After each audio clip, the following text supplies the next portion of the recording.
Just hit the subscribe button, the red button, underneath this video over to the right, and that'll sign you up on my YouTube channel.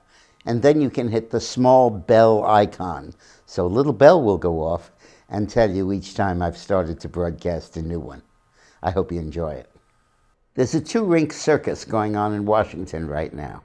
In the left rink, the Democrats are using their newfound power as heading the Oversight Committee to interrogate Michael Cohen and to elicit grave tales of wrongdoing, which is absolute nonsense. One of them is that Trump tried to get Trump Tower built in Moscow, and that he did so a few months into the election, but then stopped. So what? Another is that Roger Stone told Trump that a WikiLeaks document dump was coming right before the Democratic convention. So what? There was no connection with Russia yet until 3 months later when the intelligence community found that Russia was behind it. There's no way Trump or anybody could have known that. And all kinds of stuff, and stuff related to Stormy Daniels that I don't think anybody gives a damn about. But what is important is what's happening in the right rink, which is in Vietnam over Korea, where Trump is now switching his approach from a one-shot, feel-good, we love each other, back from the brink, who would want to wipe each other out kind of summit, to one which lays the basis for a business-like, workman-like, step-by-step approach, where with each commensurate step, Korea reduces its nuclear stockpile, stops nuclear testing, does not develop the technology necessary to land a missile in the United States that it now does not have, and at the same time, we pledge an end to the Korean War, begin to draw down some of our troops in Korea, and agree to mitigate some of the sanctions in Korea, and other steps that are confidence building on each side. But step by step, tit for tat, verifiable, inspected, and we don't do ours till they do theirs, and so on. That's the way to move back from the brink. So we have a spectacle of Donald Trump solving the number one foreign policy problem facing the United States, something that has been intractable for President Obama, for the Bushes, for President Clinton, going all the way back to Dwight Eisenhower. Trump is managing to do it. And he's succeeding at it, I believe, through two fundamental insights.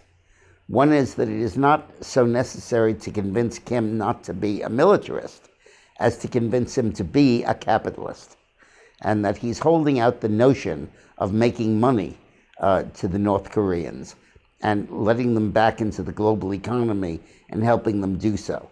That's a huge deal, conceptual change that I don't think any other president would have thought up or would have brought to Korea. And secondly, his conduct when he said, my button's larger than yours, I can turn you into a parking lot. I mean, when he absolutely just acted like a maniac in dealing with Korea. Trump said he follows the Richard Nixon maniac school of foreign policy. I've told you this several times in my video. This is the first time he's mentioned it. That Richard Nixon said that the President of the United States must convince the head of Russia that he's nuts, that he could push the button and blow the world up.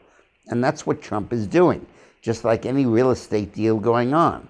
I'll sue you, I'll litigate, I'll hold this grudge for 1,000 years, I'll follow to your children and your grandchildren, and then when you sign the deal, you go out to dinner and your friends. And he's applying that technique to foreign policy, and it's very successful. The other countries don't know what the hell to make of this.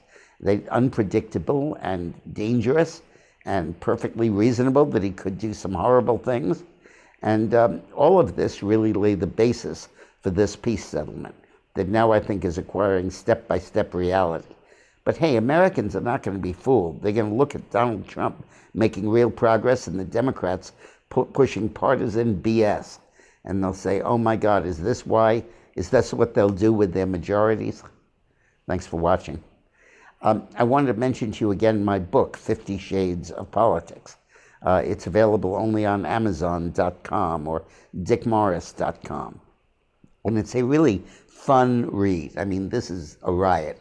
It's a variety of short stories, 100 of them, anecdotes about my political career, about my dealings with the Clintons, about what their marriage is really like, about what the deal is between them, about what Vince Foster was covering up, about my work in foreign countries, including in Moscow, how Bill Clinton tried to not only meddle but control the elections going on in Russia, and all kinds of stuff, and including the great story about the woman I met who in 1988 was with Clinton in the governor's mansion, and he said, "These charges against me are absurd. They're ridiculous. I don't know these women. I don't do this. I've never been involved in this. It's not who I am." And she went home and told her roommate Betsy, who told me, "I think he forgot that we slept together." So if you want to get stuff like that, go to Amazon.com and do yourself a favor and get this book. It's really cool. Thanks for watching.